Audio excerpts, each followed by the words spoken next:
and welcome to the Wednesday night Grumpy Sound Guy show. I am your Grumpy Sound Guy, J.R. Everhart from COP Audio and Staging. We're broadcasting from my shop here in Inwood, West Virginia. This week we got a lot of material to get through here today, guys, so bear with me. We're going to talk about mixing basics. I have been speaking all this week in the short form videos about what a sound engineer is, really talking more about what a sound engineer is not. Next week, I will be doing a whole series on noise engineer versus sound engineer, which will kind of piggyback on this week's series of shorts. The comments have been precious. They really have, across all four formats. So I thought I would take this long form video opportunity to really give you some specifics about what a sound engineer should be doing, and how a sound engineer should be approaching his mix and approaching his desk or his Wi-Fi mixer. Let me preempt all this information with this little nitbit. I am speaking 100% to middle market engineers, guys that are doing things from nightclubs to the county fair, corporate stuff, middle market stuff. 99% of the guys that I'm talking to are probably mixing in crowds under 3,000. Probably 80% of the time in clubs are mixing under 1,000 people.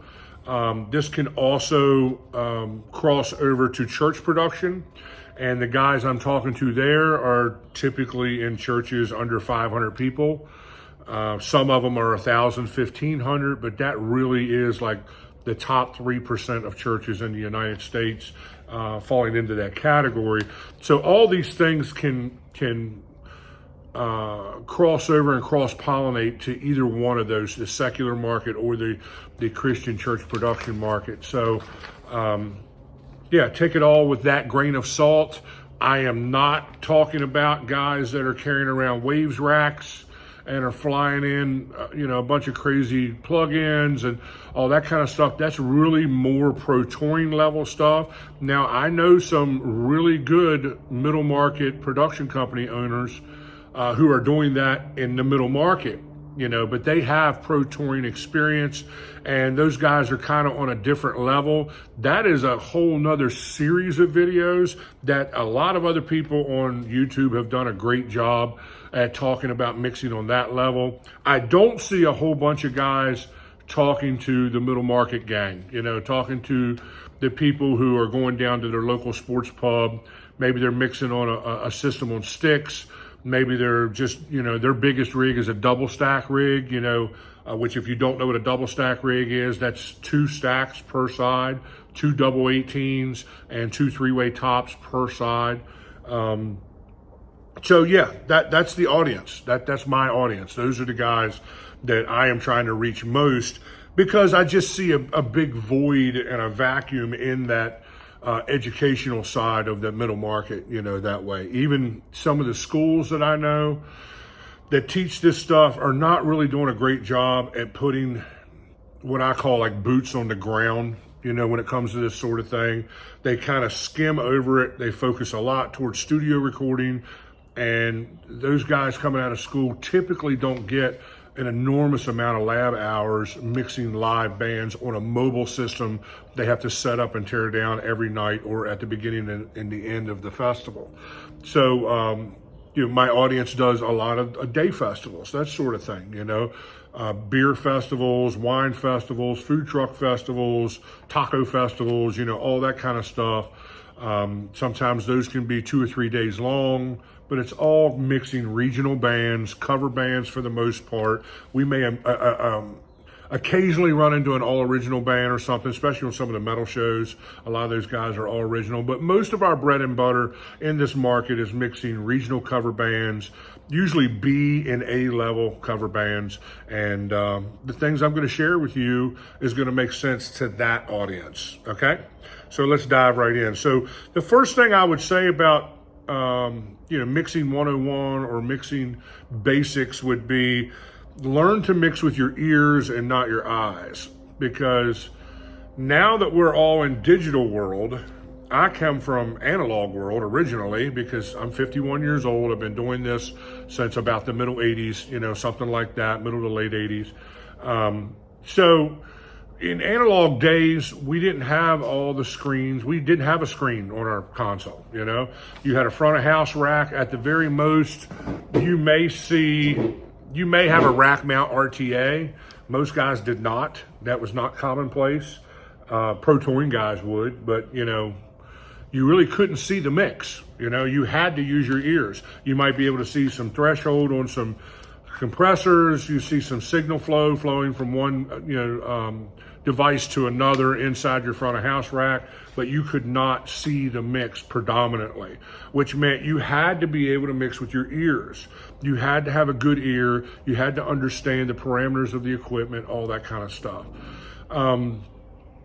So moving to digital, and that also meant that there were fewer sound guys back then than what there are now. Now that digital has made things so much easier to digest by what you can see levels all throughout the different sections of the console, the dynamics section, the output section, all that kind of stuff. You can look at the compressor, see input and output. You got RTAs on every graph, on every EQ, on every parametric, So nowadays, I can teach a 12-year-old how to run a sound console. It's really not that difficult, And I know guys that validate themselves with that ability. Like that's how they validate their sound engineering title, is that, hey, well, I'm super fluid and efficient on all major consoles because I've had the privilege of working across a lot of different consoles. Maybe you're a freelance guy who works in multiple clubs, or you work for a church that has multiple campuses and they have different desks from one venue to the next. And I will say that, well, I have literally taught 12 and 15-year-olds how to run the basics of how to run a console. What separates the men from the boys is the artistic part of this, being able to understand that you are part of the performance. You may not be on stage, but you are very much in control of the dynamics of how that band comes across. A good sound engineer can take a not so good band. I don't mean that in a negative way. It's just a fact sometimes. You're just dealing with guys that are not that great skill-wise, and they can really make them sound amazing. As long as they're playing the right notes, singing in key, because we can't change those things, and they're playing the right set list, we can really take a little bit of talent and make it look a whole lot bigger than what it really is. That is the gifting of a sound engineer. He understands the musicality of all these things. I'll make this statement, and this is a very controversial statement, is that I believe musicians make better sound engineers than non-musicians. Now, I'm not saying that you can't be a non-musician. Maybe you're an IT guy that got into pro audio because of your church, or you're a DJ who wanted to kind of graduate up to the next level financially, getting into pro audio. I know some of those guys have turned out to be amazing, but it's because they've had the privilege of working underneath of or apprenticing with someone who has golden ears, someone who really can hear frequency, who really knows how to shape a mix, and, someone who took the time to explain those things to them. I know literally hundreds of guys who've been able to put the money together and buy gear and go out and, man, for all intents and purposes, they look like they are, the bomb diggity, man. They look like they are people who have it all together. And how can this guy have, in some cases, over $1 million worth of gear and staging and just not understand even the basic fundamentals of how to shape a musical dynamic front of house mix. But hey, man, that's the way the business goes, And my favorite sound engineers are all guys that were musicians, most of which were drummers. Don't ask me why that's the case. I'm a drummer too. Most of the guys that mix for me are drummers. I got one guy as a bass player. And it's funny, a buddy of mine's production company, they're all drummers there, It's kind of a running joke inside the business. But I know a bunch of guitar players and bass players and singers that all became great sound engineers, really because they understand the musicality of it all. They understand that mixing with your ears means doing more than just leveling everything out. And that kind of leads me into the first part of today's discussion, which is gain structure. Understanding the relationship between input gain at the top of your channel, output gain at the bottom of your channel, over to your groups, to final left, right, out, which in our case is left, right, aux out. But for the sake of this conversation, we're just going to talk about left, right.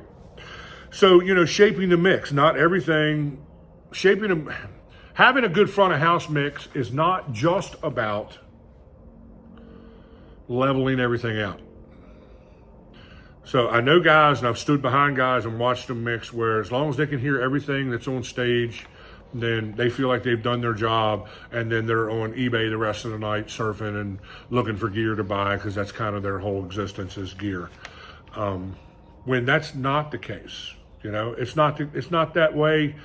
Even if you take the sound system out of the equation and you're just listening to a live band in their rehearsal room, with a little stick PA and vocals and keyboards coming through it and nothing else, things get louder and softer within the dynamics of that music. You should respond to those things, and that comes through a lot of gain structure tricks and tips, and things like that. Sometimes things need to be louder than other things in different parts of the song. Specifically, like a lot of the bands I mix are guitar-driven, pop and 90s rock bands. So I always boost the guitar during the intros, because a lot of the intros are guitar intros, or something like that. If it was a keyboard intro, I would boost that. Obviously during the solo sections, I think everybody knows that. But, where does kick and snare fall in all that? I've had riders, I mixed LA Guns one time, and their rider said, kick and snare needs to be the same volume as the vocals. And I thought that was a little odd. I'm a drummer, so obviously I mix kick and snare pretty hot anyways, but it felt really odd to me that they had that in their rider. But you know what? I learned something that day. I did exactly what they asked me to do, and it worked, man. It really, really worked. So if I have a drum intro, like Pour Some Sugar on Me is a popular club song that has a big drum intro, I'm typically boosting the drums during that section. Or if there's a beautiful quiet breakdown, that's going to affect how I am going to mix the vocal effects. I may get into some of the long delay stuff and really make it feel airy and like it's moving around the room. I may put some delay on a guitar lead, especially if it feels dry to me. I'll give you a great example, like Purple Rain, that outro guitar solo. Or even if you have a horn that's doing a beautiful little slow phrasing kind of, solo inside of a ballad or something, I'll hit that with some long delay, man, and just kind of fly it in and out with his phrasing. That's a feel thing. That's a development thing that you have to, build in your toolbox of mixing tools as that solo is going on. So it doesn't rob the integrity of the melody and what's going on in the solo, but it's just kind of the icing on the cake. That's all part of shaping the mix. It's not a set it and forget it kind of thing. When I was working in church production, it was super huge to be mixing each song individually, because we had 6 upfront singers and a different person sang lead on each song. So that meant that I had to layer the backing vocals differently on each song. And then I had to get to know who the backing vocalists were musically, how loud they sing. Some vocalists sing their backs way louder than they sing their lead. That doesn't make any sense to me, but it's just a fact of life inside of mixing. You may have vocalist A who sings really soft when they're singing lead, maybe because they're really concentrated on their tone, maybe because they're trying to be dynamic and they're trying to be dramatic with how they phrase things. But then when they're in backing vocals mode, they sing super loud. Sometimes it's because they're trying to hear their part over the other parts to make sure they're blending correctly.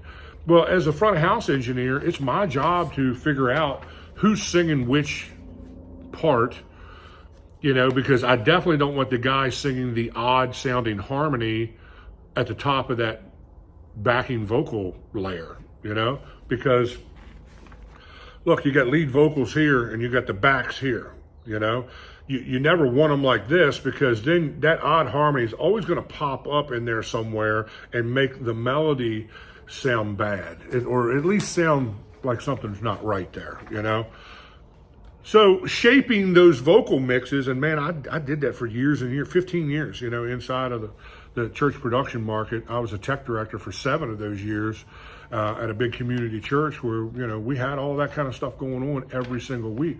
So I got really, really good at being able to shape those backing vocals in a manner to where it sounds like someone's playing a chord on a keyboard.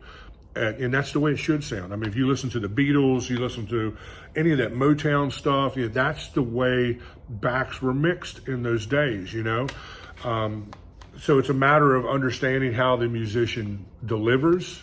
It's a matter of understanding the notes that they're playing, who's singing high harmony, who's singing low harmony, who's singing the oddball harmony, and layering those things in a manner to where it complements the melody. That stuff, it just takes time to learn and experience to learn. I thought I had a pretty good handle on it when I entered the church market in 1994. But the reality of it was I wasn't near as good at it as I thought I was, but it gave me a really good proving ground to develop those skills. So don't discount being a volunteer sound guy at a church, because there's a lot to be learned there, especially if they're a church that will spend money to bring somebody like me in and teach these kind of principles to you guys, and I am available for that. Hit me up, and, you can fly me all over North America, and I will have these exact conversations and go over these exact things we're talking about in this video with your people. So the next thing is compression output gain affecting overall gain structure. That is a little trick, and we're going to talk about compression later in this in this series. So a lot of guys forget about that. A lot of guys forget that, especially if you're walking in and you're mixing on somebody else's scene. If something feels wonky, man, I always go through all the compressors and make sure that the output gain isn't cranked up and doing something goofy. My general rule is, if I'm compressing something, say 6 or 8 dB, I usually try to use that output gain. Some manufacturers call it makeup gain, because you lost that volume in the compression, part of the processor. So now you're making up that gain on the output side. If I'm compressing 6 or 8 dB, I'll give it 4 or 6 dB of output gain. It just really depends. Like, all my vocal compressors are set at 4 dB of output gain, and then I compress it just wherever I want. It just gives my vocals just a little bit of punch that I'm not getting without having to manipulate the channel gain structure, because that affects the auxes and all that stuff, your monitors and that sort of thing. Because most of our guys are mixing monitors from front of house. Let's just be honest about it, unless the band's on ears and a separate mixer and a split snake. But, the reality of that is, and we'll talk again about this in compression, is even over into the subgroup, and I only use 1 or 2 subgroups just to almost parallel compress vocals. Now, if I was on a tour, I would be parallel compressing everything. That's just kind of what that world, dictates. But when I am, in these throw and go situations where it's like throw it up, get it going, do the show, tear it down, take it home. We don't fall too deeply in love with how we do things. We get it up, we get it going, we shape it, we make it dynamic, we make it presentable to the best of our ability. And then we tear it down and go home. So we try to keep things simple in the middle market. We don't overcomplicate things. And I know guys that do this all the time, and they're constantly having problems with front of house. They're constantly having problems with something feeding back, or something not sounding right, or just the overall mix being kind of mid-rangey or without life, Keep it simple. It's the KISS thing you learn when you're learning an instrument, KISS. Keep it simple, stupid. So we really go a long way in trying to do that. If you want to do all those other things and it's on your rig, hey, you do you, boo. I'm not mad at you. You know, don't come yelling at me because I'm telling you not to do all those things. I'm just telling you, if you want to be super consistent, keep it simple. You know, and really lean into your ability as a sound engineer to mix front of house in an organic manner over trying to be the guy that uses all the buzzers and whistles to accomplish that. Because talent will always sound better than, you know, gear tricks. It just always will. So we're going to go through, I have 4 sections here. We're already at 20 minutes. I'm going to go through one more section of this, and then we're going to save the rest of it for next week. Or otherwise, this is going to be like a 90-minute video, and you guys will never stick around that long. So the next section is reductive EQing, or frequency carving. And basically what that means is frequency carving is something that I do in 2 different environments. Number one, for wedge monitors, I'm going to carve out any frequencies that are feeding back, you know, without robbing the mix of its life and body. You still want the monitor to sound good. And, you know, understand as a band that monitors are typically mixed for vocals because they're the ones that are struggling the most to hear themselves. Nowadays, probably 65-70% of my clients are in ears now. That has solved a lot of those problems. So, you know, I kind of compare it to the modern truck driving, you know, thing where you can now go test to be a commercial truck driver and get a certification in an automatic truck, but then you're not allowed to drive a straight stick truck, you know, where you got a double clutch and you got to do all the things truckers have done for decades. They now offer the ability to get a CDL in an automatic and a CDL and a straight stick. If you get a CDL and a straight stick, obviously you can drive both. Well, it's kind of the same way inside of, you know, sound engineering when it comes to this EQing thing. You know, like when you're on wedges, that's kind of like the straight stick. You know, if you can do that, you can do anything, because what will separate men from boys real quick is your ability to be able to ring out monitors and make wedge monitors work correctly. I can, again, teach a 12-year-old to get a decent front of house mix. You got the front of house guys dealing with one mix to an audience full of people who don't have musician egos and are pretty happy when it's just okay.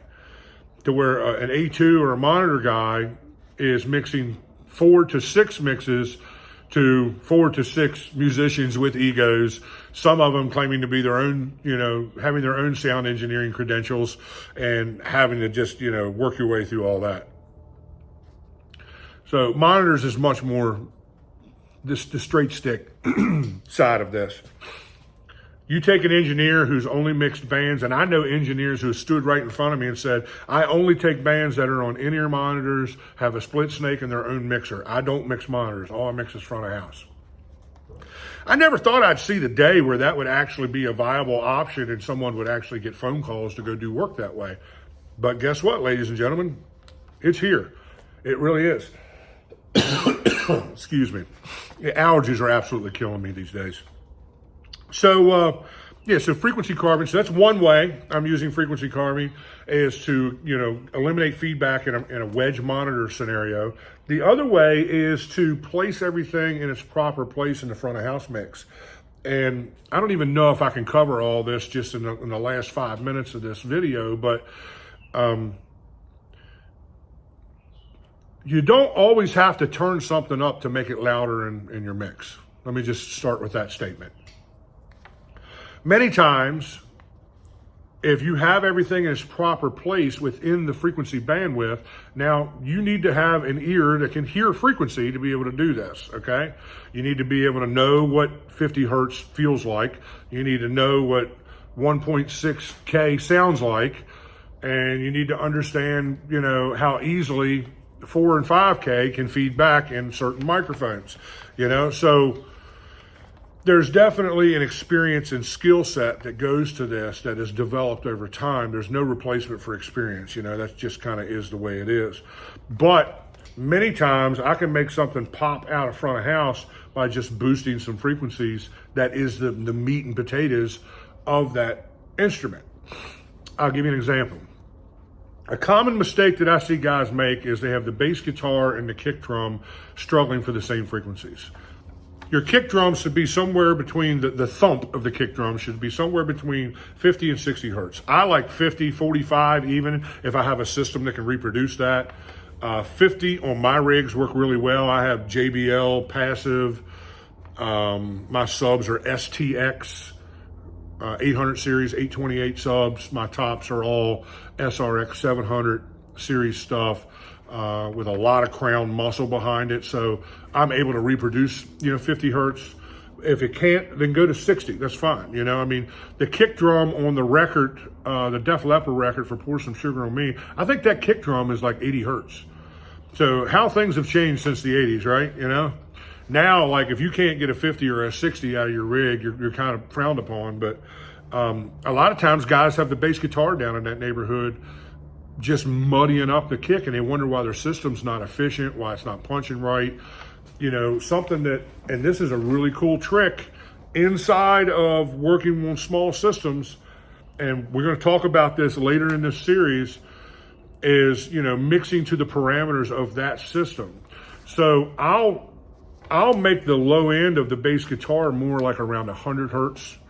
Even a $120, $150, somewhere like that. A lot of meat in the low mid for bass guitar is around 200, 250, something like that. I try to keep it away from 50 hertz. Even if you're playing a 5-string, that's going to resonate down that way, even without you having to boost it or anything. So it's not like you're taking it out of the musicality of the performance. You're just focusing where the low end is going to be. I will boost 100 hertz depending on the bass, depending on how boomy the bass is or the line or whatever I'm getting from the bass player. So in needing more bass guitar in that environment, I may push up that 100 hertz, and I didn't turn the bass up at all. I just turned up that 100 hertz, and now the low end's kind of popping out at me. The tone on the bass guitar is usually somewhere between 800 hertz and 1.6 is where I typically find it. You get up above that, like 3, 5, 6, 8K, you get a lot of fret noise, that sort of thing, which if that's what you're going for attack, that's fine. I know some metal bands like it that way. I'm okay with that. However you want it, man. I'll give it to you however you want it.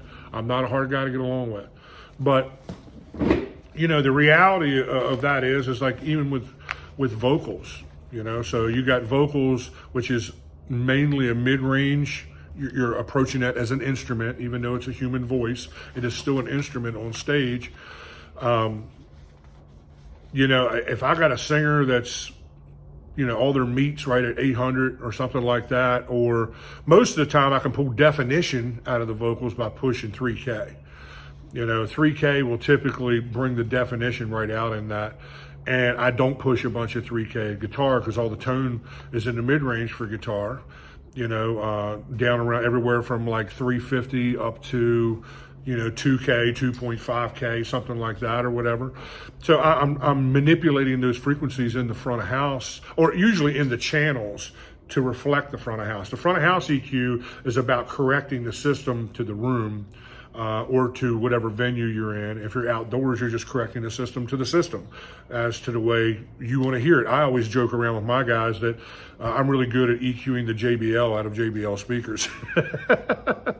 So, the stuff I use is middle market. It's not great gear. It's 100% satisfactory for what we do. And we've gotten some real gold out of these systems. We really have. And the one thing about JBL is if you want to make money, man, JBL is a great, manufacturer to work with. Their gear just works. It's super crazy durable. I'm not talking smack about JBL because I got a bunch of JBL. I also have an EAW 850 rig. I love it too. I love it way more. But the JBL rig's a lot easier to move around than the 850 rig. And we just, as a company, have not stepped up the line array yet. And we just don't feel the need to go blow, 60 to 160 grand on a line array rig when really our point source stuff is getting it done for the clients that we have. We have JBL budget clients. We don't have L Acoustics budget clients. If we did, we'd own L Acoustics, So it kind of is what it is, from that standpoint. But getting back to this this frequency carving thing. So you're using your EQ per channel to make that instrument pop out instead of just hitting the gain all the time. Now, if you're boosting a guitar solo, you're going to turn the gain up. That is what it is. And I know I'm getting long here. I just seen the clock hit 30 minutes. You're just going to have to bear with me. This is really good information. And if you're bored with it, well, then maybe you got too much ego to receive it anyway. So I'll just say it that way. We're almost done. I can promise you that. So yeah, making room inside the bandwidth for each individual instrument. We just talked about that. The effects of gain on EQing.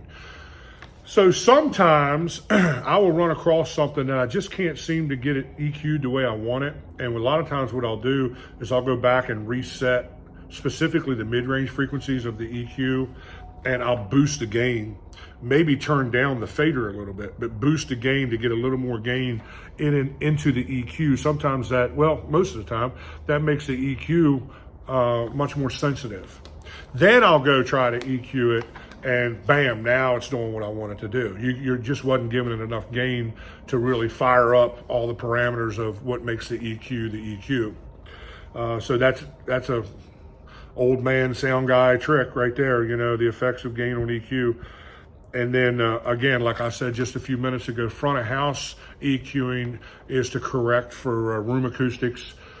Some rooms have really weird frequencies here or there. I know I can think of one room off the top of my head that has a weird 250 in the room. So the first thing I do is pull that out of the house because it's already there. It's already naturally occurring in that room. I don't need to add any more 250 in the room. And then you got to get interesting with the bass guitar in that scenario. If they have an amp on stage, you're fine because they're probably too loud anyways. You can just let it fly. But if they're direct input, then you're going to have to manufacture some of that 250 in a healthy way to where it doesn't get in the way with what's naturally occurring in the room. So there's that. And then when you're outside, I usually start with just my start scene JBL EQ that I was just talking about outside, and then, get gain where I want it, and then understand the parameters of my system. I know when I hit the ceiling in my system. It doesn't have to be 120 dB to be good. I've mixed many, many shows that were 96, 92 dB even. Usually 100 seems to be the sweet spot for a lot of people.